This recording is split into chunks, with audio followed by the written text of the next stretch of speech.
Pentagon has announced that it is reducing the number of U.S. troops in both Iraq and Afghanistan. Between now and mid-January, U.S. troops will be drawing down their presence, with roughly 2,500 remaining in both countries. I celebrate this day as we continue the President's consistent progress in completing the mission we began nearly 2 decades ago. Viewers will recall that Donald Trump has recently fired a number of Pentagon staff, including Mark Esper, the Secretary of Defense. At this point, Donald Trump is still contesting the U.S. presidential election, though most U.S. media outlets have declared Joe Biden to be the winner. Now, Donald Trump campaigned on a promise of withdrawing U.S. troops from around the world, putting America first, and drawing back the U.S. military presence in countries overseas. And it appears with this move, he is partially fulfilling that promise. The U.S. public overwhelmingly shows in polls they do favor a reduction of the U.S. presence overseas.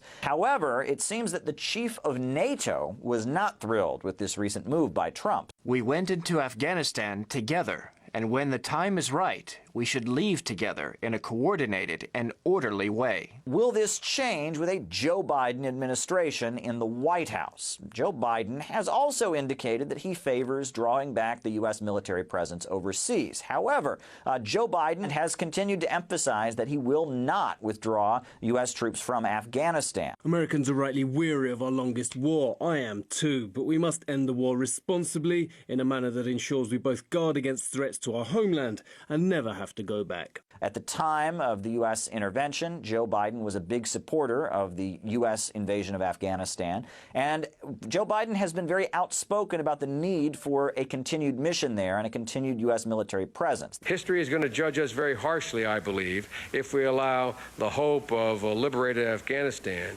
to evaporate because we are fearful of the phrase nation building or we do not stay the course. Now, Joe Biden's administration looks like it might be more pro-war. At this point, folks will recall that Joe Biden not only supported the U.S. invasion of Afghanistan, but he was a big supporter of the U.S. invasion of Iraq and actually drafted legislation that helped make that war happen.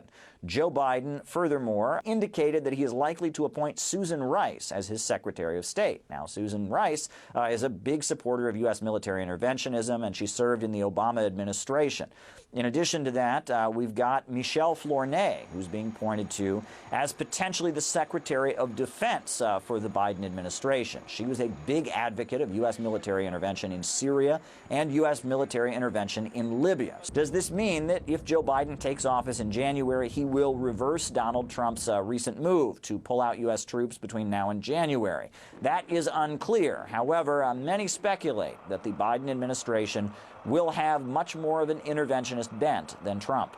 Trump is doing this for political reasons and trying to fulfill a campaign promise. He's not pulling them all out. You also got to keep in mind he may substitute U.S. troops for private military contractors. The whole notion is for him to have all the troops out by next May, but then by then you may be into a Biden administration, and the troop levels could go back up again. Really depends upon commitments by Taliban and what have you. And you got to consider that a Biden administration, given the fact that a lot of neoconservatives may be jumping on board his administration, may pursue efforts to keep troops there. And even establishment Republicans are calling for troops to remain in Afghanistan and probably even in Iraq.